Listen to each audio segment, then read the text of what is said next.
j'habite une ville qui s'appelle Saint-Dié-des-Vosges. D'accord. Donc c'est tout proche d'une station touristique qui s'appelle Gérardmer, Ok. qui est assez connue. Et voilà, donc c'est le cœur des Vosges, à côté d'Épinal. Ok, super. Donc, il y a pas mal de neige en ce moment chez vous, non? Il y a pas mal de neige en ce moment, avec le paradoxe total que les stations sont fermées, quoi. Eh oui, Voilà. c'est clair. Donc, Donc on casse. à part les gamins qui peuvent skier en s'inscrivant dans les écoles sous la forme de compétition, voilà, c'est tout ce qu'on a trouvé pour biaiser un petit peu le dispositif actuel. Donc, il y a plein de compétitions en ce moment. Ouais, chez les jeunes. Sinon, bah, les week-ends, c'est blindé partout, quoi. Rando, raquettes, ski de fond, voilà, quoi. C'est D'accord. la grande surface de la neige. Bon, Samedi, bah, super. dimanche. Super, Voilà. super. Et toi, t'es de là-bas ou tu t'es Alors installé moi, je suis originaire de Saint-Dié, oui. Je suis né à Saint-Dié. Ah, d'accord. Incroyable. Donc, Voilà. t'es revenu ou t'as jamais quitté ton lieu de naissance? J'ai jamais quitté. J'ai Waouh. quitté. Bon, on bouge pas mal parce qu'on a Nancy et Strasbourg à proximité. Mhm. Donc c'est quand même des villes intéressantes où il y a, voilà. Mais sinon, oui, on aime bien notre région. On a coutume de dire le Vosgien mi-homme, mi-sapin. Donc tu vois, quand on est loin de nos conifères, on a un peu de mal. Ouais, ouais, je veux bien comprendre. Ça doit être des régions bien attachantes et c'est vrai que la montagne, Ouais. entre guillemets, il y a toujours une sorte d'identité assez forte et bon, ben, c'est Mm. chouette, c'est chouette, c'est chouette. Et j'ai envie de dire On mi-homme, s'exporte. mi-sapin et mi-Père Noël un petit peu là aussi, hein. Ouais, voilà, un petit peu pour tailler tout ça, mais bon, elle a été plus longue, hein. C'est la barbe d'hiver. L'été, on taille un peu. Voilà. Bon, ben, génial, génial, génial. Et Mais bon, alors, ouais, le Vosgien s'exporte bien, mais il est quand même assez casanier. il est assez casé. Mais je trouve que ton accent est pas très, très fort pour non? J'ai connu plus Non, fort. on l'a perdu depuis longtemps. Les monts, les bains, tout ça, c'est fini, ouais. D'accord, bon, ça marche. Ça revient à l'occasion de soirées un peu arrosées peut-être. Oui, oui, oui. On parle un petit peu le patois. Bon, ben c'est super. Bon, Écoute, ok. comme tout ce qui est grande région, on a des, comment je dirais, des expressions qu'on aime bien, quoi. Ouais, ouais, j'imagine bien. Voilà. Bon, ben super. Et il n'y a aucun moment de ton parcours où tu as passé quelques années, je ne sais pas où, pour le Non, boulot, la du tout. formation? Non, non. Ok. J'ai beaucoup bougé dans toute la France par le biais du rugby. Mhm. Un petit peu à l'étranger aussi, si on peut appeler Luxembourg, Hollande, Suisse, Italie, voilà. C'est pas forcément l'étranger loin, loin, mais voilà. Par le biais du rugby, beaucoup voyagé sur tous les terrains de France et de Navarre. D'accord. Ben tiens, allez, profitons-en. Explique-nous un peu, parce qu'effectivement, cette dimension rugby, elle est importante dans ton parcours. Ben, qu'est-ce que tu faisais pour le rugby? Comment là? Parle-nous un peu de cette passion pour le rugby et de la manière dont tu l'as vécu. Ok, bah écoute, j'ai découvert le rugby très très jeune. Ouais. À l'époque, je faisais du judo qui était un petit peu sport individuel. Et puis, avec une bande de potes, on a fait du rugby. Donc, j'avais 7 8 ans. Voilà. Ok. Et j'en suis jamais sorti. Donc, ben, j'ai démarré des formations très très jeunes parce que j'ai eu la chance de faire des sélections territoriales. À l'époque, c'était Alsace-Lorraine. D'accord. On était compté aux autres comités. Donc, tant que tu matches contre, on va dire, les Flandres, la Bourgogne, la Franche-Comté, tu existes un petit peu. Mhm. Dès que tu vas un petit peu sur l'île de France, ça commence à être piqué un petit peu, quoi. Et puis, dès que tu attaques le Lyonnais, ce qui est en dessous, tu prends des 90-0, quoi. Donc ça m'a toujours interpellé et je me suis très tôt orienté vers l'entraînement et la formation. Voilà. Ok. Ah ben, Donc j'ai génial. suivi en interne au niveau FFR tout ce qui était possible de mettre en place comme formation. Mhm. Éducateur, entraîneur, formateur de formateurs, prépa physique, prépa mentale, rugby à 7, etc. Là, à l'heure actuelle, j'ai démarré des choses sur le sport santé et le baby rugby, qui va Super. être d'actualité. J'ai beaucoup entraîné aussi dans le rugby féminin. Ok. Sur Strasbourg, dans la banlieue de Strasbourg, il y a donc une petite ville qui s'appelle Ilkirch, Mhm. Raffenstaden, où il y avait un gros club de rugby, voilà, qui a féminin, équipe féminine. Ah ben, génial, génial. Et alors, ben, tiens, Et, ouais, le fait que tu bosses dans le rugby, que tu sois thérapeute, ça m'évoque cette petite polémique qu'il y a eu il y a quelques mois justement sur sur la violence un petit peu perçue, en tout cas du sport et les Hmm. conséquences que ça pouvait avoir. C'est quoi ton regard là-dessus, toi? Toi qui connais vraiment bien le sport et qui a ce côté thérapie en plus manuel. Bah, si tu veux, c'est très compliqué parce qu'on est allé vers cette issue-là pas à pas et on s'est pas bien rendu compte.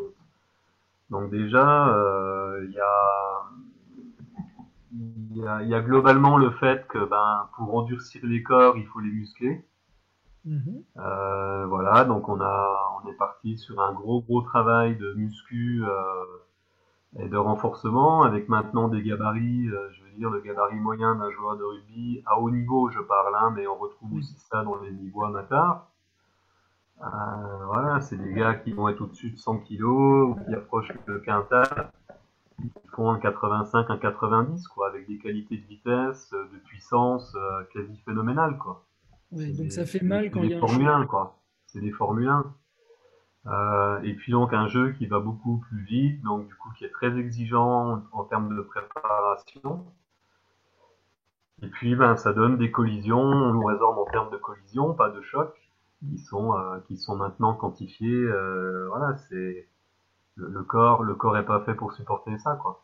Ouais, d'accord. Ok. Ouais, ouais, je En comprends. gros, tu vas encaisser. Il y a certains postes, les gars vont encaisser. Tu mets un mec sur une billette sans casque à 50 km/h et puis tu lui ferais prendre un mur de plein fouet, quoi. Ah oui, c'est l'équivalent de ça. Voilà, Ah c'est oui. l'équivalent de ça. Et puis les gars, à certains postes, il y en a qui vont s'en prendre 15, 20 par match, quoi. Ouais, Donc on a toujours eu, si tu veux, des KO, on a toujours eu des commotions. Sauf que maintenant, ben, c'est énorme parce qu'un simple choc d'épaule sur deux joueurs qui sont gainés, comme à la boxe, le cerveau va faire un aller-retour et t'as des mecs qui sont KO debout, quoi. aïe. Ah oui, Donc d'accord. c'est ce qu'on surveille vraiment à l'heure actuelle. C'est vraiment ce type d'état où tu es déconnecté et surtout éviter le suraccident parce que le deuxième choc peut être irrémédiable. Ah oui. Ouais, Donc t'as un on premier arrive au traumatisme et constat. le deuxième est vraiment dangereux, quoi. Ouais, voilà. C'est souvent ce qui se passe en boxe, hein. Le premier coup va toucher le boxeur, et Mm. puis il va être un peu plus lent, il va être moins attentif, et puis le deuxième coup va le déconnecter complet avec des fois des conséquences Mm. ben, que tu rattrapes pas parce que le cerveau va prendre vraiment des chocs et il y aura des micro-traumatismes, etc., quoi. Alors, pour faire le lien avec le soin, ben justement, c'est très compliqué parce que justement, c'est antinomique. En fait, j'ai été formé toute ma vie à armer des corps, à aller à la casse, quoi. Eh oui. Eh oui. Avec, ben là, à l'heure actuelle, vraiment des choses où tu ramasses des gamins de 15 ans qui sont KO, KO par terre, avec perte de connaissance, et donc c'est très compliqué à gérer. Alors, on fait vachement gaffe à tout ce qui est prévention, mais ça n'empêche pas les accidents. Hein. Quand sur un contre-pied, tu prends une hanche dans la tête, ben voilà, ça se travaille pas. Hein. Mm. C'est Tu clair. auras toujours l'accident ou le hasard qui va faire qu'à un moment, ou des chocs de tête, ou le sol souvent, hein, des mauvaises chutes. Et donc c'est vrai que ces dernières saisons, on a enchaîné des cas extrêmes parce qu'on a eu quand même 3 décès d'affilée. C'est ça, ouais, d'où l'actualité, effectivement. Dans milieu pro adulte, milieu pro, on va dire sur des jeunes de 19-20 ans, et en universitaire. Sur 3-4 mois, c'est 3 décès, quoi. Et Ouais, ça fait mal. qui sont dus à des commotions et des traumas au niveau cérébral, quoi. Donc c'est vrai que c'est lourd à porter, donc on a du mal à emmener les gamins vers cette pratique. Alors maintenant, il y a ce qu'on appelle les nouvelles pratiques. C'est-à-dire D'accord. qu'on fait beaucoup de sport loisir, donc du rugby à toucher, 5 contre 5, D'accord. mais il n'y a pas de plaquage, il n'y a pas de contact. Ah d'accord. Ok. Ça, c'est quelque Voilà, chose qui se développe, ce genre de. voilà, c'est mixte, D'accord. hein, c'est mixte, c'est sous forme de tournoi, donc c'est des rencontres brèves. En fait, le principe, c'est un petit peu le hand, recherche d'intervalle et puis mettre en place des stratégies collectives Mhm. pour déborder la défense, tout Ouais, simplement. je comprends, Voilà. j'imagine un peu. Bon, ben Mais super. bon, pour les gens qui ont joué au rugby, c'est très frustrant parce que t'as pas à un moment, si ça tape pas, tu ne retrouves pas. Et ouais, ouais. Et tiens, d'ailleurs, parlons un petit peu de cet esprit rugby parce que c'est vrai, enfin, Moi, c'est un sport qui m'a toujours un petit peu fasciné, mais sans que je le connaisse et sans que je m'y intéresse vraiment. Et j'ai toujours perçu qu'il y avait une sorte de dimension quasi culturelle dans ce sport. Enfin, tu vois, un esprit rugby vraiment spécifique Ouais. et qu'on ne Mm. retrouve pas tellement, je trouve, forcément dans les autres sports co. Et comment tu l'expliques et comment tu en parlerais de cet esprit rugby? Qu'est-ce qu'on met derrière pour toi, toi qui es à l'intérieur et qui Eh connais bien? ben, cet esprit rugby, il vient tout simplement de la façon dont le jeu a été créé, s'est développé. Si Mhm. tu veux, un moment, sans qu'on travaille dessus et sans qu'on en parle trop, tu as vraiment des phénomènes, ce qu'on appelle les valeurs du rugby, qui vont immédiatement rentrer en jeu. C'est-à-dire qu'à un moment, ça s'adresse à tout gabarit. Les D'accord. rapides, les lents, les gros, les lourds.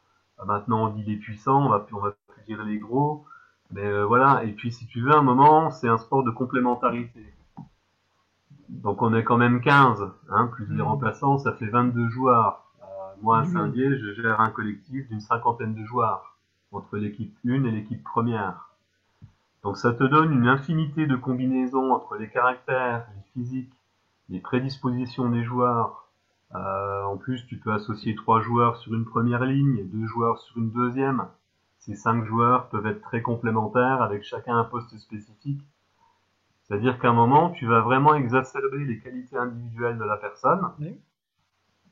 tu vas le pousser à se surpasser, mais en même temps, il va être au service des autres, donc à son propre service aussi. Il va être un dérouage de la mécanique du collectif. Et puis surtout, à un moment, tu vas avoir des gens en face de toi qui ont les mêmes prétentions. Donc, ces mécanismes-là ou ces valeurs qu'on prône, à un moment, il va bien falloir que tu prouves qu'elles existent dans l'adversité, quoi. Eh oui. Et un sport d'opposition, tu vois, tu jouais dans le vide, répéter dans le vide, il n'y a aucun souci, tout le monde le fait, quoi. On a coutume de dire que le rugby, c'est le seul sport où les gens se rencontrent. Dans les autres, ils se croisent. C'est joli ça, ouais. Voilà. C'est vraiment un sport de, c'est pour ça que ce respect de l'adversaire, de l'arbitre, parce qu'on a des règles très compliquées. Donc à un moment, je veux dire, quand l'arbitre siffle, c'est même pas la peine de chercher quelle interprétation de la règle il est allé chercher. C'est comme ça, basta, ça se discute pas. Bon, après, il peut y avoir des faits de jeu qui font que tu peux penser perdre un match ou ne pas le gagner pour X raisons, mais t'as quand même 80 minutes pour t'exprimer, le constat il est là. Si tu perds un point, c'est que t'as pas forcément mis les éléments qu'il fallait, tu vois. D'accord. Donc tout ça, si tu veux, on n'est pas forcément obligé de travailler dessus. Moi, tu me donnes une classe de 20 joueurs, de 20 gamins mixtes, dans lequel il y a des problèmes de socialisation, de groupe, de choses comme ça. Au bout de 3 4 séances de rugby, l'instinct, elle va te dire, mais c'est génial, quoi. Ça se régule tout seul. Voilà, les petits filous vont être mis en avant, les gros costauds, ben, on va se mettre à 4 pour les contrer. Au bout d'un moment, les petites nanas, elles vont prendre la parole parce qu'elles sont nettement plus intelligentes que les mecs. Et puis tout le monde va trouver sa place, quoi. Ah Tu oui, vois, tout le d'accord. monde va trouver sa place un petit peu comme ça. Ouais, c'est Alors intéressant. comme dans tous les sports, il y a des cons partout, hein. Mais il va y avoir aussi des dérapages, mais voilà. Pour répondre à ta question, ces valeurs-là, on n'a pas forcément besoin de les inculquer. Les gens les découvrent d'eux-mêmes. Ouais, c'est génial. Euh, Avant le match, on a envie de se retrouver très tôt. Après le match, on n'a plus envie de se quitter. À tel point souvent qu'il faut virer les adversaires du clubhouse parce que gagne ou perdu, je sais pas comment ça se passe, mais des fois, tu as une alchimie qui se fait. Il y a des mecs qui sont frères de sang à vie, quoi. Alors qu'ils se sont foutus chiffon pendant 80 minutes, tu vois. Et ouais, ouais. Et est-ce que c'est pas ça justement qui crée aussi ce lien? Parce que quand on parle, on a un peu ce sentiment de, ben on a partagé une bataille ensemble, quoi. Tu vois, ce lien de Ben, frère d'armes presque, quoi. ouais, on se bat. Là, si tu veux, je ferai un raccourci assez abyssal sur les Néo-Zélandais. Ouais, Donc, les All Blacks, c'est vraiment la quintessence de ce sport. Un Néo-Zélandais, il va vouloir d'abord être un homme bon dans la vie et ensuite un bon joueur de rugby. Mais généralement, chez les All Blacks, le mec qui est bon sur un terrain, si à côté il assure pas, il va de lui-même s'exclure de la communauté. ah oui, d'accord. Ah On va oui, pas utiliser, tu vois, c'est pas les mêmes fonctionnements, par exemple, qu'au foot. Au foot, quelqu'un qui est très brillant et individualiste, il va te faire gagner des matchs, il va faire briller les mecs, puis il va briller lui aussi, quoi. Au rugby, tu peux pas agir comme ça, c'est pas possible. Ah oui, d'accord. C'est vraiment tributaire d'un collectif. Il y a une histoire, il y a un passif. Voilà, et je te dis, la quintessence, c'est les Blacks, quoi. Et eux, quand ils rentrent sur un terrain, ils savent pourquoi ils jouent, quoi. Il y a une filiation depuis des générations. Il y a ce mélange avec les Maoris. Il y a, tu vois, chez eux, c'est le sport roi parce que C'est vraiment intégré. ça englobe énormément de choses, quoi. Ouais, d'accord. Et alors, si tu allais, tiens, un petit exercice pas forcément simple, si tu devais me donner allez, trois mots, trois valeurs que tu trouves vraiment voilà, caractéristiques ou structurantes dans le rugby, tu dirais quoi? Alors, caractéristiques et structurantes, Hmm, bah déjà, c'est l'équilibre. d'accord. Tu peux aller dans l'excès à fond, mais à un moment, tu dois toute raison garder, quoi. Hmm, Tu vois, je t'ai cité des exemples. Sur un terrain de rugby, tu peux perdre ta vie.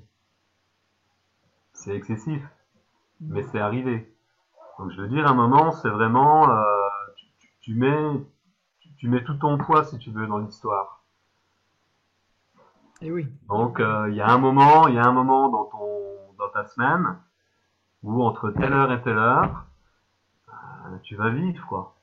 Tu vas passer par tous les états, et puis, ben, voilà, soit tu survis difficilement, soit tu punis l'adversaire, mais de toute façon, voilà, voilà. Donc ça, c'est vraiment cette notion d'équilibre. Liée à cette notion d'équilibre, ben, c'est le respect de plein de choses. Le respect de sa personne, le respect de l'adversaire. Tu joues aussi pour un public, tu défends des couleurs. T'as les gamins de l'école de rugby qui sont là, t'as ta famille. C'est vraiment, tu vois, ça englobe vraiment des notions très très larges. Hmm, Et puis je pense que le troisième point que peut apporter le rugby, c'est que toutes ces valeurs-là, elles sont transposables. C'est-à-dire qu'à un moment dans ta vie, alors c'est une notion qui est assez large, mais le rugby va te poser, il va t'apprendre plein de choses. d'accord. Il va te remettre à ta place, il va te valoriser, il va te voir les connexions que tu peux mettre avec les autres, il va s'occuper aussi de ton physique, il va s'occuper de tes proches. C'est vraiment une grande famille, et dans des liens familiaux très très larges. D'accord. Donc généralement, les gens qui viennent au rugby, c'est pas forcément par hasard, mais alors je pense que dans tous les sports, t'as ça si tu veux, quand tu pratiques avec des gens, mais là, d'autant plus au rugby. Je te dis, on est beaucoup sur le terrain, hein. On est 30 à un moment. Donc t'imagines, je te dis, les connexions qu'il peut y avoir, c'est exponentiel, hein, 1 plus 1. Un autre truc qu'on dit souvent au rugby, 1 plus 1, ça doit faire 3. C'est-à-dire qu'à un moment, tes qualités, elles doivent être magnifiées, quoi. Ouais, je comprends. Le collectif, il doit te porter, et toi, tu dois porter le collectif, quoi. Ouais, Voilà. super, super. Et Et ces trois valeurs-là. tu viens d'une famille de rugby où le rugby a une place importante ou pas plus que ça? Du tout.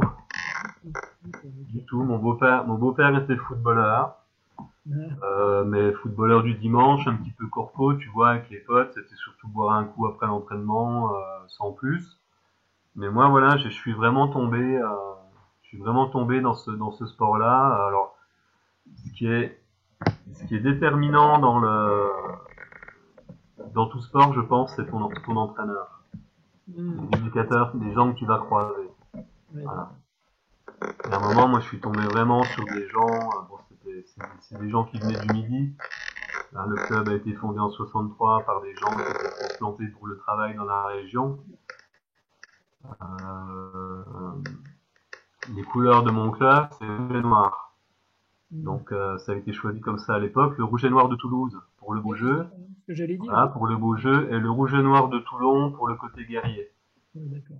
Donc, bon, ça s'est perdu un petit peu à Saint-Dié. J'ai connu des générations avant moi où on était vraiment des fous furieux. Mais mon époque à moi, j'étais dans un gros collectif. Il y a très très peu de joueurs et d'équipes qui sont venus gagner à Saint-Dié sans que ça leur coûte énormément. Énormément. Ah oui, Mais ça se perd. Mais ça se perd. ok. Voilà. Alors, du coup, tu passes de cette pratique du rugby en tant que joueur, comme tu dis, tu tombes un petit peu dans le jeu là, vers 7 ans. Et comment est-ce que... Alors, attends, il y a un petit bruit de parasite. peut-être que tu touches à des choses. Ouais, c'est moi. Je te remercie. Désolé. Et du coup, hein, comment se fait l'émergence comme ça du côté entraîneur, quoi? Comment ça arrive, ça, un petit peu dans ton parcours? Ben, si tu veux, très tôt, à l'âge de 15 ans, hein, je suis confronté aux sélections donc territoriales. Mhm. Donc le comité Alsace-Lorraine, c'est un comité très gros, hein, ça va du bas du Luxembourg avec des clubs comme Longwy, jusque limitrophe avec la Franche-Comté, avec des clubs comme Saint-Louis et la Suisse. D'accord. Donc tu as quasiment 350-400 km de longueur hein, dans ce comité. Et donc on fait des sélections. On fait des stages où tu réunis les 40-45 meilleurs joueurs, puis après tu fais une sélection de 28 joueurs que tu emmènes en tournoi. Donc bah, je fais des tournois un petit peu internationaux à Lyon, où je rencontre l'Italie, la Roumanie, et puis on rencontre les sélections du Languedoc, Languedoc-Pyrénées, le Roussillon, le Lyonnais, etc. Et là, ben, tu t'aperçois qu'à un moment, ce qu'on te fait travailler en club, ouais, c'est bien, quoi. Mais putain, il y a vachement mieux, quoi. Bon, t'as 15 ans, hein. T'as 15 ans, 16 ans, tu fais tes sélections cadets, on te reprend. En plus, tu fais des sélections, mais tu vois, t'es remplaçant. Oui, d'accord. Quand j'étais plus jeune, j'étais assez fin, donc t'es pas non plus un cador, quoi. Voilà. T'es dans le groupe, on va dire. Mais ça te fait quand même miroiter et découvrir certaines choses. Et donc, du coup, tu rentres en club, et puis t'essayes un petit peu d'expliquer. Et tiens, en sélection, on nous a fait travailler ça, je pense que ce serait efficace pour nous. Et là, on me dit, mais n'importe quoi, qui tu te prends, bah ouais, peut-être pour ce que je ne suis pas. Donc, tu t'engages très tôt en formation. Voilà. D'accord, c'est bien. D'abord, tu t'occupes des jeunes, voilà, tu gères l'école de rugby, puis après, tu suis des générations en cadet, en junior. Et puis très tôt, à 17 ans, moi, je jouais en senior, hein, avec des mecs qui avaient 30-35 ans. Avec, je me suis rendu compte, un contenu dans ma tête que on leur expliquait pas les choses, si tu veux. Hein, voilà, il y a un mur avec une porte, bah, si tu peux passer à travers le mur, c'est nickel. Bon, bah, on peut peut-être essayer de prendre la porte de temps en temps, ça fait moins mal, tu vois, voilà. Je caricature vraiment, mais c'est ça, c'est vraiment découvrir ce que pouvait être le rugby dans toutes les directions, et vraiment m'intéresser un moment, bah, déjà à moi pratiquer à un meilleur niveau, m'armer, hein, être vraiment armé dans tous les domaines pour pratiquer mon jeu. D'ailleurs, je suis devenu très très bon à mon niveau. Donc le niveau, c'est honneur et fédéral 3. J'ai évolué tout le temps entre honneur et fédéral 3, dans des poules Île-de-France, Franche-Comté, et puis ben, Lorraine, Alsace. Euh, et donc, ben, à un moment, tu as tes diplômes d'entraîneur. Et à un moment, tu dis, ben, moi, si vous voulez, je veux bien donner un coup de main au staff qui est en place. Mhm. Ouais, d'accord, mais bon, puis à un moment, bah, tu leur expliques, mais ils comprennent rien, quoi. Tu vois, c'est des anciens joueurs qui transfèrent leur vécu. Alors certes, ils ont joué à un bon niveau, mais t'as 15 années de retard, tu vois. Les tours de Oui, terrain, c'est fini, quoi. Les toi, tours de terrain, c'est fini. Les pompes, les abdos, les tout ça, faut arrêter. C'est n'importe quoi. C'est un jeu, donc il faut jouer. Tu fais pas une heure de physique pour un quart d'heure de jeu, quoi. Les mecs, ils s'en vont. Et moi, je m'en allais, quoi. Et puis j'ai mis les pieds dans le plat. Il y a une année, j'avais une vingtaine d'années, bah, j'ai pris le groupe senior. Voilà, d'accord. c'était en fédéral 3. Et comme on a voulu me punir, personne n'a voulu travailler avec moi. Bah, j'ai dit c'est pas grave, je vais entraîner puis je jouerai aussi quand même. Ah Et oui, j'ai eu des bons résultats. Enfin, on a eu des bons résultats parce qu'en expliquant les choses aux gars, et puis bon, moi je suis beaucoup sur la notion de projet, projet de jeu, mhm. projet individuel, projet de club, s'engager sur 3 saisons, tu vois, sur des cycles. Donc à un moment, tu en parles aux joueurs et tu leur fais promettre de pas lâcher l'affaire. Donc la première année, on prend des tôles partout. Oui, La deuxième année, on fait jeu égal. Et puis la troisième année, en gros, je caricature encore, mais on explose tout le monde, quoi. Parce que les mecs avaient compris que voilà, un certain rugby qu'on prônait était très efficace, mais il y avait la complémentarité à côté, quoi. ah bah, génial, Et génial. Et du coup, voilà, et puis ben après tu continues, hein, tu te perfectionnes, tu accumules aussi de l'expérience. À un moment, donc j'ai entraîné le rugby féminin, donc ce club d'Ilkirch, qui était quand même au deuxième niveau national, et on les emmène, enfin je les emmène avec mon staff, parce que du coup j'avais fait rentrer, alors j'avais un entraîneur adjoint pour les avants qui était néo-zélandais, J'avais un prépa physique qui était vraiment une pointure. La demande des filles, c'était préparation physique.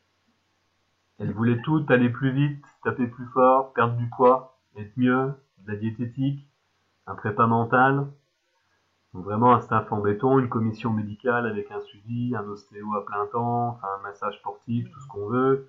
Sérieux, là. Et là, vraiment, on a performé. La troisième année, on va jusqu'en demi-finale donc de notre championnat de France. C'était le championnat, enfin ce qu'on appelle le Challenge Armel Clair. C'est le deuxième niveau national féminin. D'accord. Si tu veux, chez les mecs, t'as top 14 et en dessous, t'as Pro D2. Mhm. Donc les filles jouaient l'équivalent de la Pro D2 masculine. Ouais, d'accord. Et on fait une demi-finale contre Lyon. Donc pour te dire aussi le raccourci un petit peu abyssal, à l'époque, moi je fais intervenir des copains sur la touche, sur la mêlée, mais c'est des potes à moi, tu vois, qui ont un bon niveau. À l'époque, Lyon, comme intervenant une fois par semaine, elles ont Sébastien Chabal et Lionel Nallet. Ah oui, pour montrer l'écart Voilà. de moyens. Voilà. Pour te montrer l'écart de prise en charge et d'amplitude entre les équipes contre lesquelles on a matché. Voilà. Eh ben, super, belle. Un autre exemple pour que vraiment tu piges là où on a réussi, je dis bien on, hein, parce que j'étais vraiment pas tout seul à emmener les filles. Euh, on rencontre euh, on rencontre une année en match de championnat, donc le club qui est à côté de Clermont. Alors c'est pas Sassenage, c'est l'autre où en fait joue une internationale française Mhm. qui vient d'être élue meilleure joueuse de la décennie. Elle joue arrière et je vais pas retrouver son prénom. Et en fait cette joueuse là sort du tournoi Destination avec la France. Elle vient d'être élue meilleure joueuse du tournoi. C'est Jessie Trémoulière qui joue à Romagna. Voilà, ça m'est D'accord. revenu. Jessie Trémouille. Voilà. Voilà, cette joueuse-là, Jessie Trémoulière, joue numéro 15 en équipe de France, vient d'être élue meilleure joueuse du tournoi. Le tournoi se finit un week-end. Contre l'Angleterre, elle gagne. Et le week-end d'après, Jessie Trémoulière, elle joue avec Romagna contre mon équipe d'Ennis Rugby. On prend 45-0. Pendant toute la partie, mes filles la regardent jouer. Et à la fin du match, elles vont tous se faire signer un autographe. Voilà. Je les ai pourris, mais alors quelque chose de grave. Voilà le type d'expérience, tu vois, que j'ai pu vivre par le biais du rugby féminin, voilà. Et Génial. après, ce qui est intéressant en rugby, c'est que dès que tu fais des formations un peu poussées, Mhm. tu vas vite être au contact. Par exemple, tu es dans des groupes de 20-25 et tu te retrouves carrément à Marcoussis. Donc Marcoussis, c'est le centre technique national à côté de Paris. Et quand tu vas, par exemple, en formation février-mars, bah, tu as les équipes de France qui sont là. Donc tu côtoies Ça là. veut dire que tu vas au bar, voilà, tu vas au bar de la résidence le soir et tu discutes avec les cadres des équipes de France, les entraîneurs, les mecs qui te demandent d'où tu viens. Tu dis, ben, je viens d'un petit bled qui s'appelle Saint-Dié, j'entraîne les Miss Rugby. Ah ouais, on a entendu parler, c'est des folles de l'Est. Voilà. Eh ben, c'est sympa, c'est des belles Donc expériences. voilà, oui, oui, bah, c'est vraiment des belles expériences Mm. et tu croises des personnes vraiment phénoménales. Ouais, je veux bien te croire. Et après, toujours le soin. Voilà, le Le soin. soin. Alors voilà justement, comment est-ce qu'on Voilà. arrive un petit peu aux soins là? Comment est-ce que tu passes d'entraîneur avec ton staff, comme tu le disais tout à l'heure, ostéo dédié, tout ça, à toi prendre en charge le soin? Comment ça se passe ce trajet-là? Eh ben, si tu veux, moi, tout le long de ma carrière de joueur, j'ai pas souvent été blessé, mais par contre, j'étais peut-être un des seuls à vraiment prendre soin de mon physique, quoi. D'accord. Ça a toujours été un point important. Étirement, voilà, étirement, renforcement musculaire, protocole de retour de blessure vraiment respecté, passer entre les mains de beaucoup de kinés et puis ensuite d'ostéo, parce que nous à l'époque c'était vraiment kiné fonctionnel. Mhm. Voilà, massage sportif, expérimentation aussi de tout ce qui est strap d'avant-match et strap en prévention ou en soins. Donc ça, c'est des trucs un petit peu empiriques que je me suis forgé au cours de ma carrière. Maintenant, je strappe la majorité de mes joueurs. Alors Hein. juste là-dessus, tiens, excuse-moi de t'interrompre, mais ça marche comment? Alors rapidement, mais c'est quoi le principe et le concept du strapping? Comment ça Alors, fonctionne? alors, si tu veux, le strapping, c'est très très mal expliqué aux joueurs. En fait, le strapping, c'est pas, il faut absolument pas faire une immobilisation. Donc ça, je l'ai appris quand je coachais les Miss Rugby. J'avais beaucoup de joueurs du club, et notamment des filles aussi, qui faisaient leurs études en Allemagne. Mhm. En fait, si tu veux, le strap, sur des articulations très très solides comme les genoux, les chevilles ou les épaules, de toute façon, il tiendra pas. Hein, si ça doit sortir, ça sortira. Par contre, c'est un dispositif donc qui va venir doubler généralement les attaches ligamentaires tendineuses et D'accord. aussi les attaches musculaires. C'est pour ça que souvent tu as des straps très grands parce qu'on va venir prolonger un quadri sur un genou, tu vois. On va venir prolonger un ischio. Et en fait, le principe, c'est de stimuler le verrouillage de l'articulation, de des fois contraindre certains mouvements pour que ça parte pas en rotation, D'accord. ou limiter le mouvement dans certains, enfin, de limiter les tensions dans certains mouvements pour que la personne ait une sensation de confort. En sachant que, par exemple, bah, le strap, il va se détendre au bout de 45 minutes, donc il va être inutile. Donc souvent, un strap, ça va être en prévention. Le joueur va le mettre, alors s'il est apte à jouer, hein, le joueur va le mettre pour l'échauffement, et puis il va le retirer. Mais si tu veux, son genou aura travaillé dans le bon sens et son genou sera verrouillé convenablement pour un certain temps, avant que la fatigue et etc. le fasse relâcher. Après, tu peux jouer strappé, mais plus sur de la contention. C'est-à-dire qu'une cheville, tu peux vraiment l'immobiliser pour que la personne n'ait pas mal. Une épaule aussi, en sachant que ça limite le mouvement et que c'est pas bon du tout. D'accord. Mais alors, Voilà. est-ce qu'on strate des gens qui ont une sorte de mouvement qui naturel qui est un petit peu incorrect, ou est-ce que quelqu'un qui a un fonctionnement peut aussi se strapper en renforcement? Tu vois, est-ce que c'est du Il y a correctif? les deux. Les Il y a deux. les Les deux. deux sont possibles. Voilà. Moi, j'ai des gars qui étaient en formation en Allemagne, ils laissaient tomber le strap, mais par contre, ils faisaient un massage très très important de tout le dispositif autour de l'articulation, en me disant, ben voilà, ce joueur-là, il pas plus d'un quart d'heure, 20 minutes, D'accord. parce qu'après l'articulation va de nouveau être lâche et il y aura danger pour lui, quoi. Ok, je comprends bien. Voilà. Pour les Donc expliquer. ça, c'est des choses qui m'ont toujours intéressé, et notamment aussi ce qu'on appelle le cat-taping. Le quoi? Le cat-taping, tu sais, c'est ces bandes de couleurs qu'on met. Alors ça sert par exemple en soins. Bah, par exemple, tu vas avoir un hématome, tu vas Ouais. mettre un dispositif pour drainer l'hématome. Ah, Donc d'accord. c'est du scotch hein, que tu mets sur la peau. Tu mets plus ou moins de tension. Et donc là, c'est pareil. Si tu veux, le but c'est d'aller solliciter les muscles de façon à ce qu'ils soient tout le temps plus ou moins verrouillés et en action pour te maintenir une articulation. Ah, Ce qu'on d'accord. appelle du cat-taping. Tu peux travailler aussi sur les terminaisons nerveuses. Pour réinnerver des zones, etc., etc. Donc ça m'a toujours intéressé. D'accord. Au début pour toi-même, Voilà. parce que tu prenais Pour soin. moi-même et puis ben vraiment avec mes joueurs assez tôt parce que donc comme j'avais un petit peu créé une cellule médicale si tu veux, voilà le mec il se fait, en gros nous c'est le mec qui se fait mal la cheville, il dit rien, il revient une semaine après en boitant sans rien dire sauf que tu le vois, tu lui demandes s'il peut jouer, puis au bout de 10 minutes il sort parce qu'il a mal. Et tu lui dis la casse kiné, c'est quand? Le mec il dit bah ça va. Il dit non ça va pas. Tu boites et tu sors au bout d'un quart d'heure. Donc non ça va pas. Donc on a inversé la tendance et on a vu que tu étais blessé. Kiné, examen, radio, tout ce que tu veux. Et puis tu rejoueras quand tu auras le feu vert.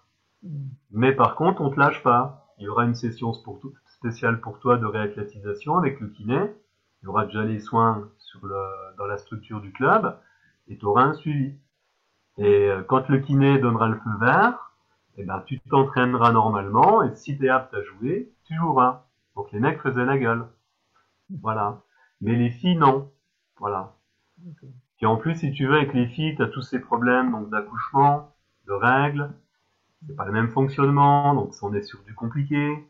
Donc c'est pas le même mental à gérer non plus. Donc à un moment, voilà, on a vraiment tout mis en œuvre pour qu'elle soit bien, et qu'à un moment, elle ne fasse que du rugby. Qu'elles D'accord. soient vraiment à l'aise dans leur pratique. Génial. Voilà. Et Génial. donc, ben voilà, massage, strap, regarder pourquoi une cheville, pourquoi une fille ou un joueur est blessé avec des récidives. Voilà.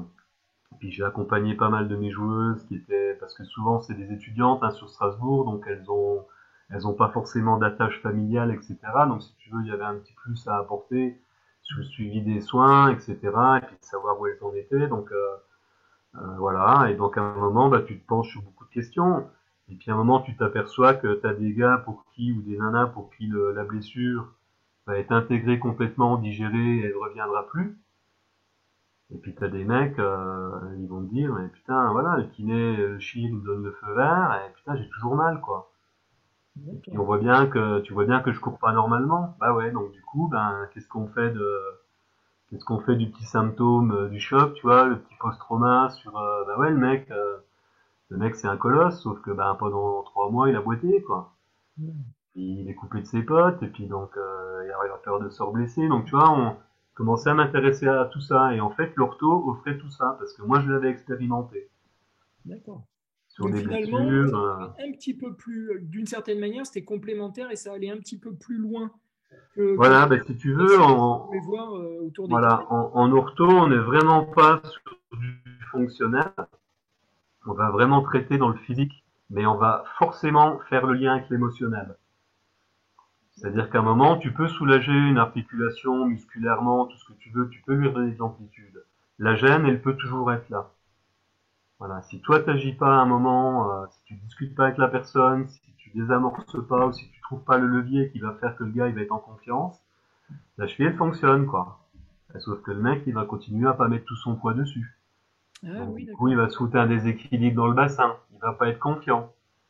Tu vois, Mm. avant d'attraper le ballon, s'il sent qu'il va se faire plaquer, ben il va pas l'attraper, comme ça le mec le plaque pas. Mm. Alors qu'avant, il allait au devant du ballon, puis il défonçait le mec qui était en face, tu vois. Tout ça parce qu'il s'est blessé et que la blessure, elle est aussi, elle est dans son schéma émotionnel, elle est ancrée, quoi. Ah ouais, je comprends bien. Ouais. Ok, Et il y a super. des gens, je te dis, pour qui ça passe comme une lettre à la poste. Mhm. Puis t'as des gens, tu t'aperçois qu'en discutant, bah ouais, ça les a quelque part fragilisés, entre guillemets, hein, mais Mm, mm, tu sens qu'ils sont friables. Et du coup, ils s'écoutent, voilà, je peux pas faire ci, je peux pas faire ça. Attends, mon gars, tu fais 110 kilos, quoi. Tu fais 2 mètres, 110 kilos, quoi. Arrête de pleurer. Voilà, je caricature un petit peu, mais si tu veux, le process, c'est ça, quoi. mm. D'accord, donc Sans l'orthobionomie compter, la voilà, dimension voilà, psychologique quasiment de la blessure. voilà. Sans compter que la blessure, à un moment, quelle que soit la personne, elle va aussi elle va aussi induire dans un schéma corporel une rupture dans l'énergie, si tu veux. D'accord. Il y a vraiment un choc, il y a un trauma physique, il y a un Mm. trauma émotionnel, et il y a un trauma dans l'énergie. D'accord. C'est-à-dire que tu as des gens, ils vont pas retrouver les mêmes sensations, tu vois, de poser de pied. Mm. Ils vont sentir qu'ils ont un genou qui est pas verrouillé à plein. Donc à un moment, bah, l'ortho, elle va travailler un petit peu sur tout ça, Ok, sur super. ces trois facteurs-là. Elle va vraiment relancer, en plus de son bienfait équilibrant. Hein, on travaille vraiment sur l'homéostasie en totalité. Voilà, elle va donner de la confiance, elle va donner de l'allant. On a des protocoles de séance en post-trauma où tu vas aller vraiment redynamiser toutes les fibres profondes que toi tu commandes pas. Donc tout ce qui est pas muscle superficiel, ce qui est vraiment muscle profond. Et puis on travaille aussi sur ce qu'on appelle un petit peu l'élan vital, hein, que tu récupères à la naissance, tu vois, et qu'à un moment va décliner petit à petit, va être contraint, il y aura des hauts, il y aura des bas. Donc moi par exemple je fais des séances où la personne elle se sent un peu fatiguée, elle a pas la pêche, et alors c'est pas du stress, hein, c'est pas, mais tu vois, et Mm. du coup ces petites séances là, tu fais le protocole en place et la personne, c'est un vrai zébulon quoi, tu vois, Génial. en gros, hein. Ouais, ouais, d'accord, mais super, ça, c'est intéressant ça. Et dis-moi, est-ce que tu connais un peu d'où ça vient l'orthobionomie déjà, orthobionomie, que tu sais nous expliquer un peu la Ouais, construction? alors je saurais pas te dire exactement les termes exacts, hein, c'est des termes, ça vient donc ortho, enfin en gros ça veut dire le sens de la vie en équilibre, ou D'accord, le vrai équilibre de la vie. ok. Si tu veux, c'est une pratique qui fait aussi appel à des réflexes autocorrecteurs, c'est-à-dire que quand tu montres au corps qu'il est déséquilibré, lui est à même de rectifier la posture tout seul. Alors peut-être pas sur une séance, souvent c'est du gros travail, on travaille beaucoup en postural si tu veux. Mm. Hein, on a des points à checker, en gros on va bosser sur les psoas, on va bosser sur le bassin, les premières côtes ici, et puis les cervicales. Donc quand tout ça c'est clean, tu peux aller en périphérie sur la demande de la personne. Ok. Voilà, mais ce qu'on fait en séance d'entretien, c'est ça. Voilà. Donc l'orthobionomie, à la base, c'est des ostéos, milieu, enfin, ça vient des États-Unis, c'est des ostéos de base, donc à l'époque, ils étaient très très mal vus, déjà eux, hein, parce que c'est des charlatans, en gros. Puis bon, l'ostéo, à la base, elle vient de beaucoup de choses, médecine indienne, la nature, enfin, laisser les choses se faire, le rythme du corps, etc., la vie. Et, euh, et donc, à un moment, ces gars-là, ils s'aperçoivent que chez certains patients, quand ils font certaines mobilisations, il y a des gens dans l'émotionnel, ils craquent complet, quoi. Tu vois, tu atténues ou tu fais lâcher une grosse tension musculaire ou tu atténues une grosse douleur, et d'un coup, la personne, elle se met à chialer, tu sais pas pourquoi, quoi. Ou elle rigole, ou elle va prendre une respiration vraiment plus profonde, puis à un moment, eux, ils sentent que, putain, le corps, il vient de se lâcher, quoi. Mais pas que sur la zone où j'étais, quoi. Et donc, ils modélisent un petit peu tout ça. Ils réfléchissent à plusieurs. Donc, il y en a, c'est des sportifs de haut niveau. Ils ont fait du judo, ils ont fait du concours de saut d'obstacle en équitation. Donc, tu vois, c'est des mecs qui ont pris des gros pets aussi. Donc, à un moment, ils expérimentent sur eux-mêmes. Et puis, ils s'aperçoivent qu'effectivement, dans le physique, peut être ancré énormément d'émotions. Et puis qu'à un moment, l'énergie qui pouvait être présente, eh ben, elle est contrainte ou contrariée. Voire, elle est plus là. Et entre eux, et voilà, ils modélisent un espèce de truc. Et en gros, ils arrivent à un truc tout simple, c'est-à-dire qu'à un moment, on va chercher les contractions musculaires, on les atténue par des compressions, c'est-à-dire qu'on va pas chercher à étirer, on va accentuer la compression, on va attendre un retour, et le corps, en fait, s'il se détend, il va se détendre jusqu'à ce que lui va supporter. C'est pas la peine d'aller plus loin. Déjà, ça, c'est bien. Parce que du coup, il comprend que là, il y avait trop de tension et qu'il faut lâcher un petit peu l'affaire. Ah, d'accord. Ok. Voilà. C'est-à-dire qu'à un moment, on va être sur du laisser-faire. Non vouloir pour le patient, du laisser-faire, et en fait, c'est le patient qui fait le travail. Enfin, quelque chose engrammé dans le physique est lié à de l'émotionnel. Si la personne, elle veut pas lâcher, tu peux vouloir pour elle, elle lâchera pas de toute façon. Et ouais, ouais. Tu vois, c'est vraiment ce principe-là. Et Faire appel, voilà. excuse-moi, l'orthobionomie, tu travailles uniquement, entre guillemets, avec le physique ou tu as vraiment une part qui est prévue d'échange, de discussion pour adresser le côté un peu psy-émotionnel lié à la blessure? Ça Eh se fait dans ben, le corps. je peux te donner un exemple concret. Donc généralement, on fait une petite anamnèse du patient, il nous raconte un peu son parcours, on va dire médical, son Et parcours de attention, vie. excuse-moi, tu as un petit craquement. Ouais, excuse-moi, il nous raconte un petit peu son parcours de vie et les bugs qu'il a eu dans le physique et puis les différents événements de sa vie. Donc tu fais le lien avec la demande pour laquelle il est venu te voir. Et puis après, bah, tu commences tes séances. Donc généralement, on va très rarement d'emblée sur la demande du patient. On ne le fait d'ailleurs quasiment jamais. On fait des séances où par exemple, on va pas du tout toucher l'épaule qui est en souffrance, mais à la fin de la séance, la personne, elle va te dire, bah, je comprends pas, j'ai plus mal comme avant, c'est bizarre, ça a changé, j'ai pas la même sensation. Et tu lui dis, voilà, on se revoit dans un mois, et puis là, on ira vraiment sur l'épaule, parce que ça va revenir, faut pas se leurrer, hein. Tu vois, quand c'est là depuis longtemps.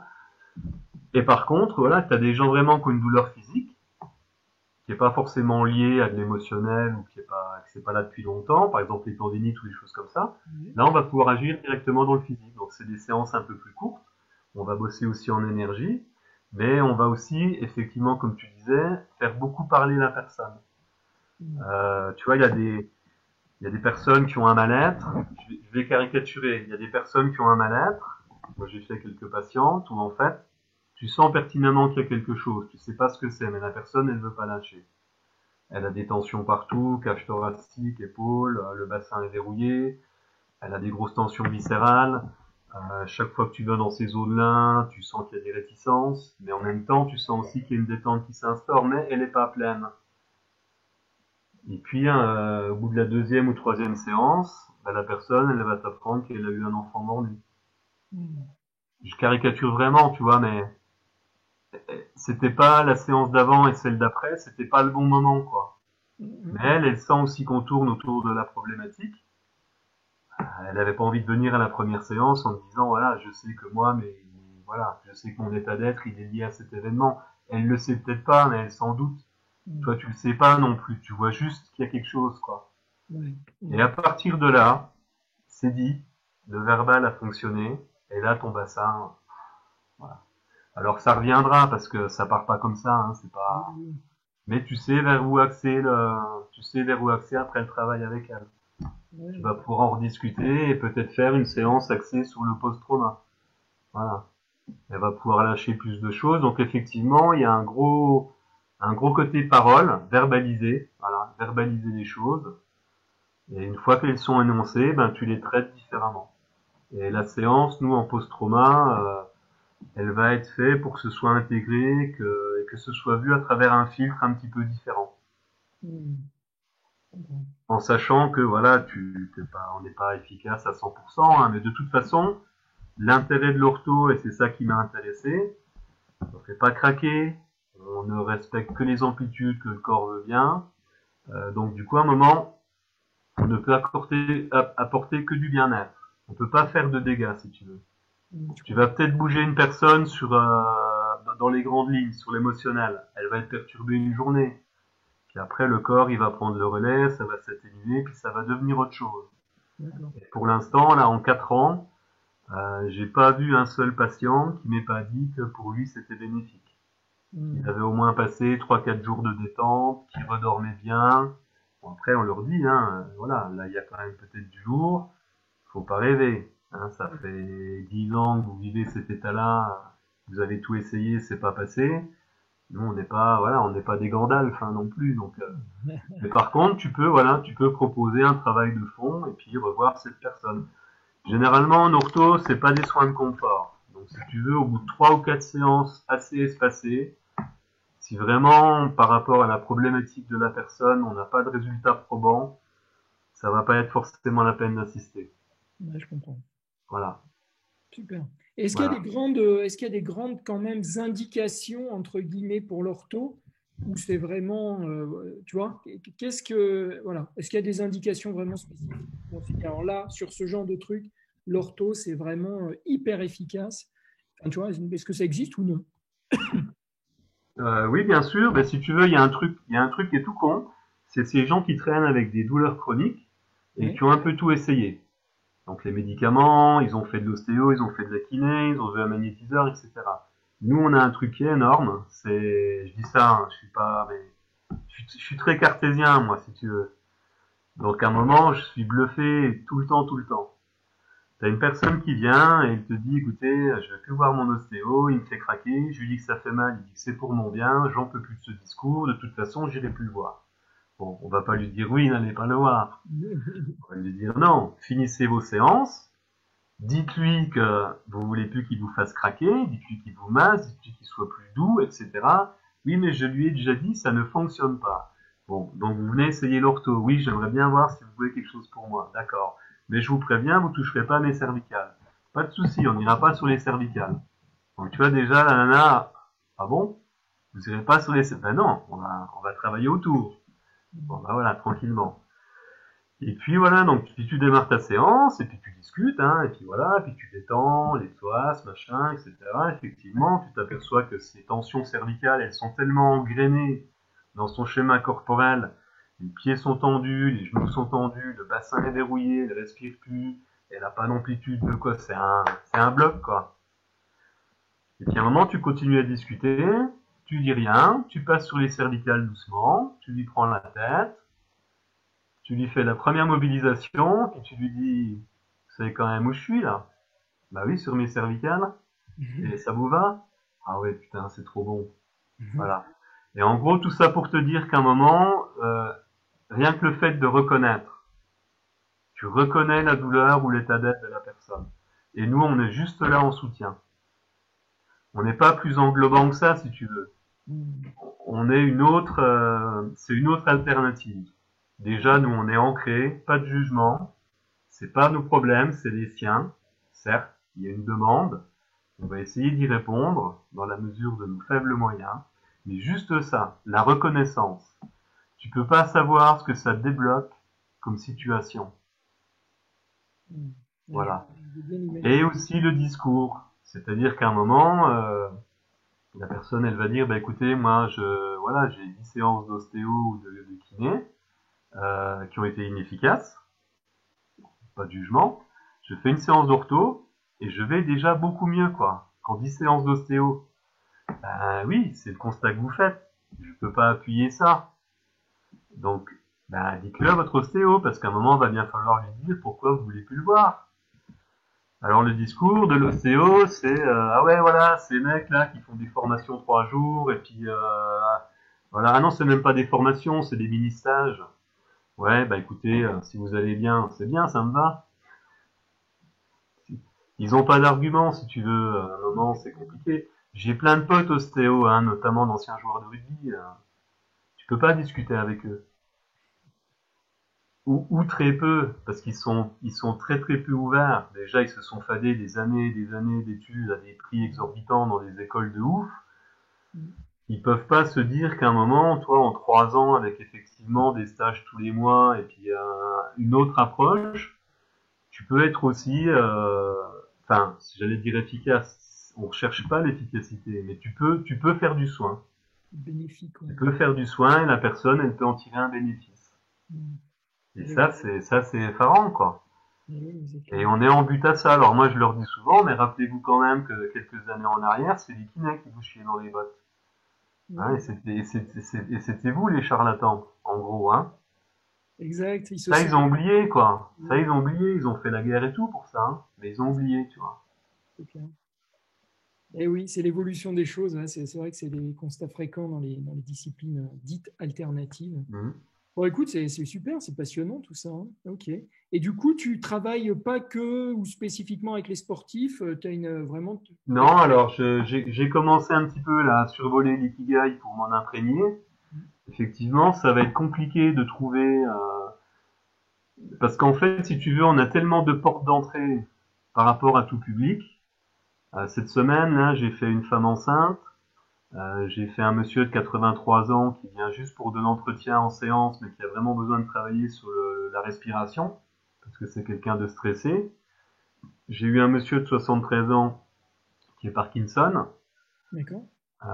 Voilà, donc il y a besoin aussi, c'est du soin de confort, hein, il sait pertinemment que ça va lui amener du bien-être, mais ça durera pas puisque la maladie est là, quoi. Et puis, bah, j'ai fait une cheville à un pote du rugby et puis une épaule, voilà. Et puis quelques soignants, voilà, qui viennent juste pour le stress, voilà. D'accord. Elles ont juste besoin d'une séance détente, passer 40 minutes tranquille, voilà, avec quelqu'un qui soit aux petits soins, qui leur apporte juste du bien-être et un moment de détente, quoi. Ah oui, d'accord. Tu fais ça Et, aussi. euh, et voilà, et donc après, si tu veux, on a tellement de points d'entrée différents par rapport à tellement de demandes différentes, qu'à un moment, ouais, ça va être compliqué. Alors en sortir 2 ou 3, certainement. Hmm. Parce qu'après, sur le principe, on est quand même toujours sur le même principe. Si tu veux, à un moment, ça va être de soulager et d'apporter du bien-être. Hmm. Donc, je veux dire, quel que soit l'âge. À l'heure actuelle, hein, c'est beaucoup ça, c'est Hmm. stress, angoisse, et puis état d'être. On a beaucoup de gens qui sont fatigués, donc de l'asthénie. Hmm. Faut donner Et un peu d'énergie. puis voilà, et puis des douleurs. Si tu veux, tout ça, ça passe même au-dessus des douleurs chroniques, quoi. Hmm. C'est vraiment un état d'être. Hmm. Donc il y a des gens, moi je fais une copine à moi là qui est bancaire. Début de séance, tu fais 3 mobilisations, au bout de 5 minutes elle part en javel, hein. C'est un torrent, elle se vide complet. Hein. Donc tu vois, et alors ça j'ai bossé aussi là-dessus parce que faut pas être trop dans l'empathie. Tu vois la personne qui a déjà peu de contenant et qui déborde déjà, si toi t'arrives avec en plus, elle explose quoi. Donc c'était un peu mon cas dans mes séances. Je me suis posé un peu la question, j'ai travaillé là-dessus, donc maintenant effectivement c'est plus posé, c'est plus les mêmes débordements. Hmm. Ouais, j'entends. C'est moins les chutes du Niagara. Voilà. Mais c'est étonnant, hein, c'est vraiment étonnant qu'avec le peu de moyens qu'on déploie, tu puisses des fois obtenir des résultats qui sont vraiment bah, sympas pour la personne, puis pour toi, parce que c'est quand même gratifiant. C'est Bien quand même sûr, gratifiant. bien sûr. Voilà. Bon, bah, écoute, passionnant tout ça. Et alors, dans l'évolution un petit peu future de cette pratique, déjà, c'est une pratique qu'on retrouve, enfin, qui est vraiment ancrée. Tu parlais des États-Unis tout à l'heure. Elle s'est vraiment développée là-bas, elle est bien développée en France. Enfin, où on en est? Alors quasiment, ouais, quasiment tous les pays d'Europe, ça a transité par l'Angleterre parce que en fait, c'est la personne qui a créé ça, qui s'appelle le docteur Paul Jones. À l'époque, dans les années 1900 et quelques, en Angleterre, tu as quelqu'un aussi qui s'appelle Jones, qui développe des techniques. En fait, cette personne, elle s'aperçoit que quand tu mets le corps dans une position antalgique pendant un certain temps, Oui, les tensions, elles disparaissent. Et lui, il part sur 2 minutes. Et il chronomètre. Il a vraiment un chrono dans sa salle et il tient la position 2 minutes. d'accord. Et Paul Jones, là, l'américain, il y va, lui, mais en disant, bah regarde, moi, si je fais la même compression, avec vraiment de l'ancrage et le peu d'empathie qu'il faut, hop, c'est parti. Et l'autre, il lui dit, bah ça m'intéresse pas du tout ton truc, moi je vais rester sur mon protocole, toi tu vas faire le tien. Et donc il crée l'orthobionomie.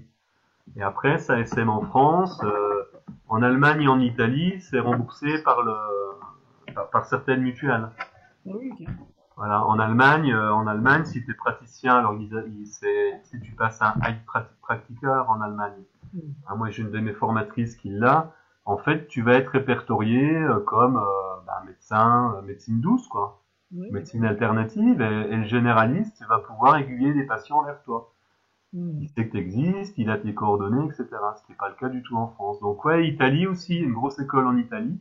D'accord. C'est développé en Australie, en Nouvelle-Zélande, avec aussi des branches un petit peu particulières, parce que chacun a ses façons de bosser. Ça continue énormément aux États-Unis.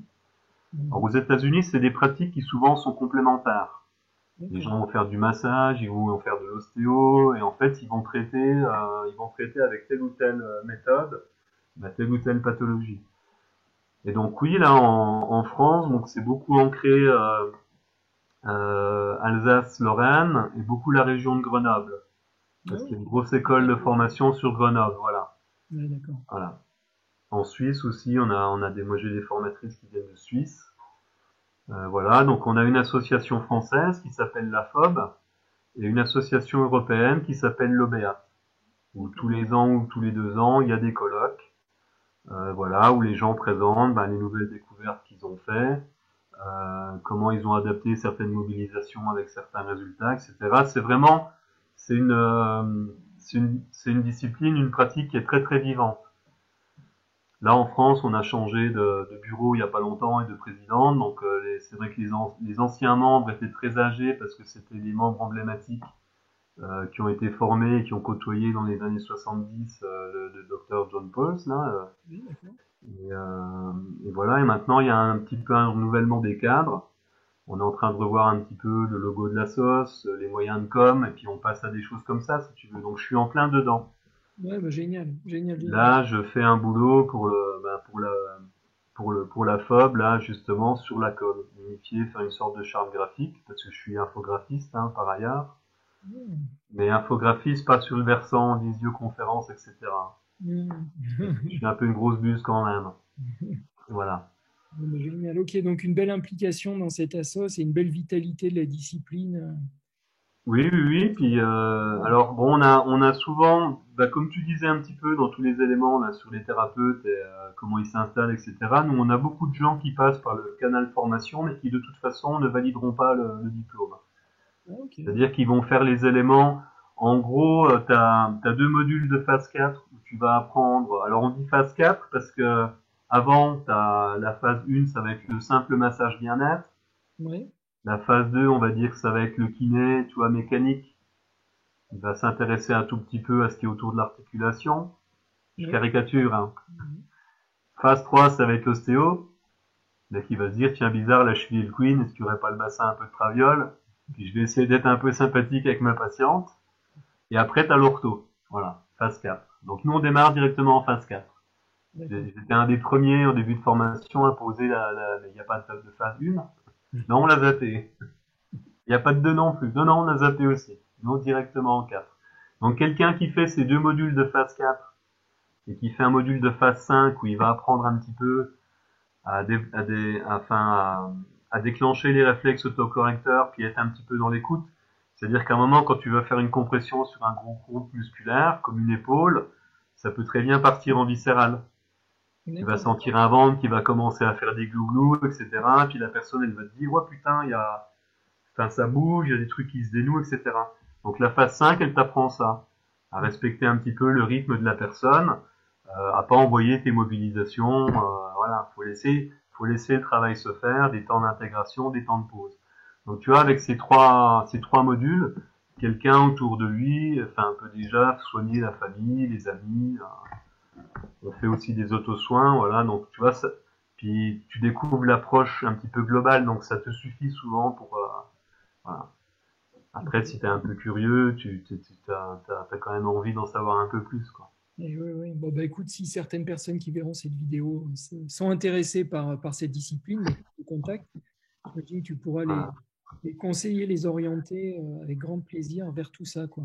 Bah, Hmm. écoute, génial, génial, génial. Belle découverte. Tu vois, moi, je connaissais pas du tout avant de te croiser et de voir ce libellé-là orthobionomie. C'est pas une Ouais, discipline ouais. que je connaissais, donc je suis ravi de voir un peu qu'on est dans une approche finalement très holistique et très respectueuse. Moi, j'aime bien ce terme de l'écologie Hmm. de nos patients, quoi, entre guillemets. Bah, écoute, c'est magnifique, super. Et est-ce que toi, il y a d'autres disciplines éventuellement que tu...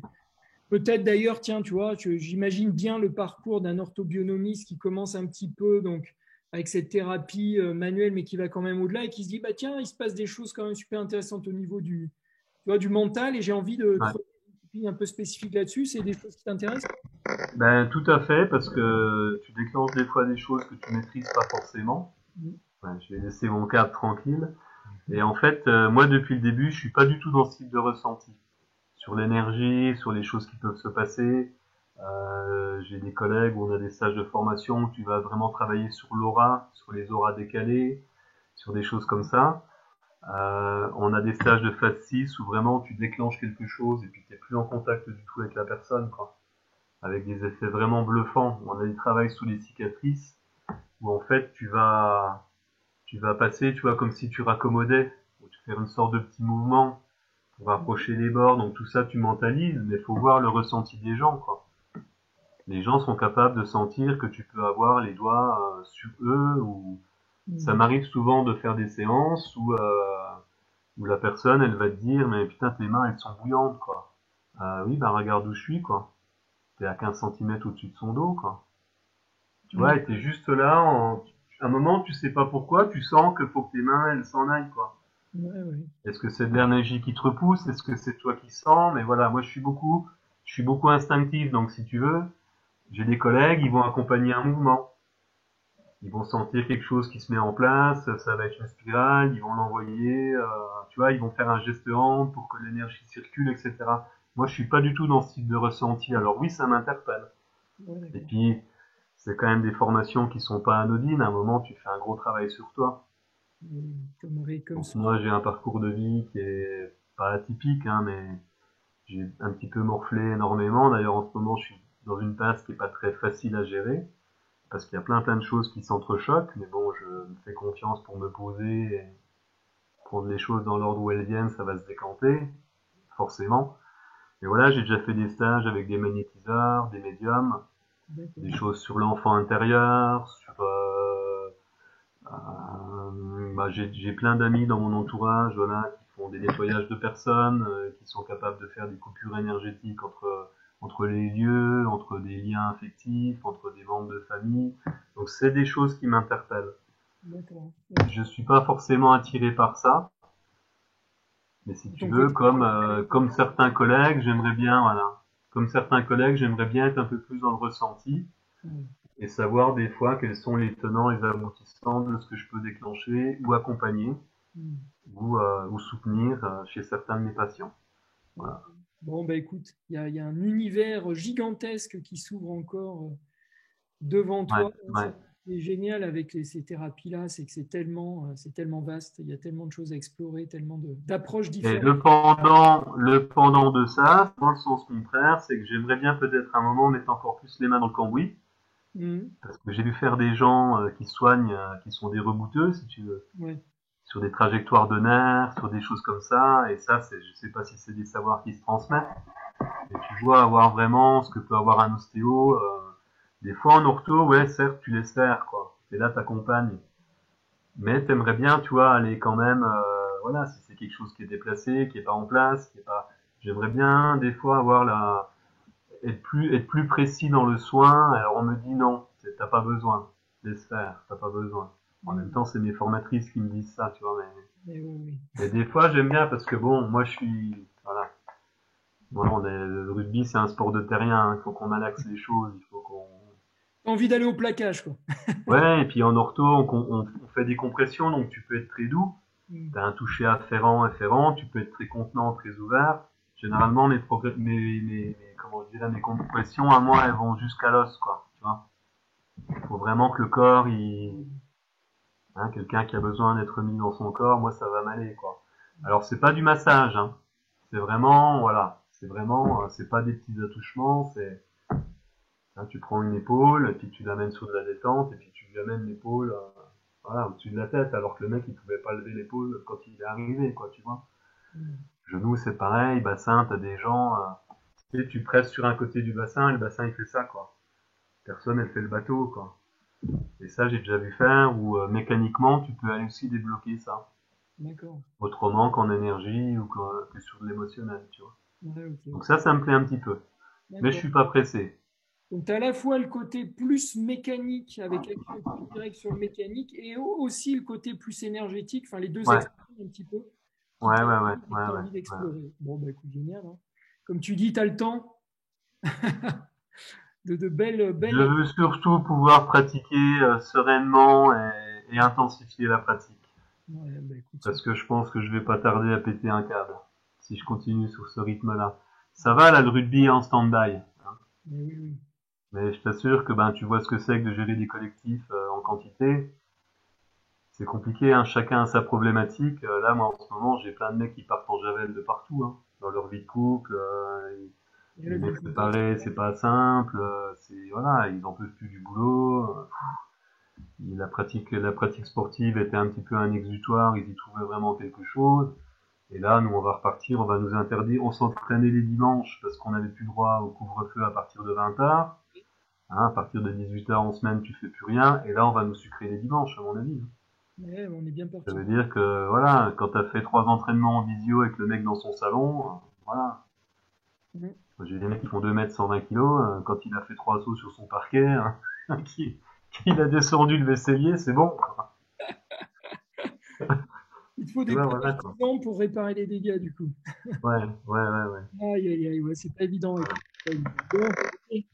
On va en sortir progressivement. Et puis, bah, en tout cas, c'est chouette de voir qu'il y a des explorateurs, parce que moi, enfin, il y a vraiment de ça, quoi. Des explorateurs comme toi qui vont un peu aux frontières comme ça du fonctionnement du corps pour essayer de faire le lien. Tout ça, moi, je trouve ça toujours assez beau et assez fascinant.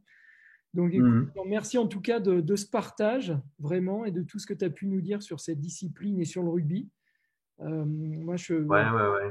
deux univers que je trouve assez riches, enfin, ouais, qui m'intéressent du coup beaucoup, et j'espère que ça va inspirer voilà, toutes les personnes qui vont pouvoir regarder cet échange et que ça va leur donner envie de découvrir. Alors, si on cherche, tiens d'ailleurs, parce qu'il y a ceux qui habitent pas loin de chez toi, qui peuvent venir te consulter, tu fais des choses à distance aussi, je crois. Alors, ouais, je fais des choses à distance. D'accord.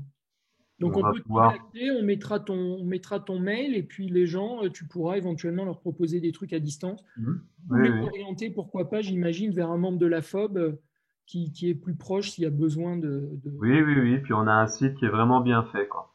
la FOB. Ok. Où t'as tout, voilà, où t'as tous les praticiens par région avec les bonnes coordonnées et tout, qui est tenu à jour.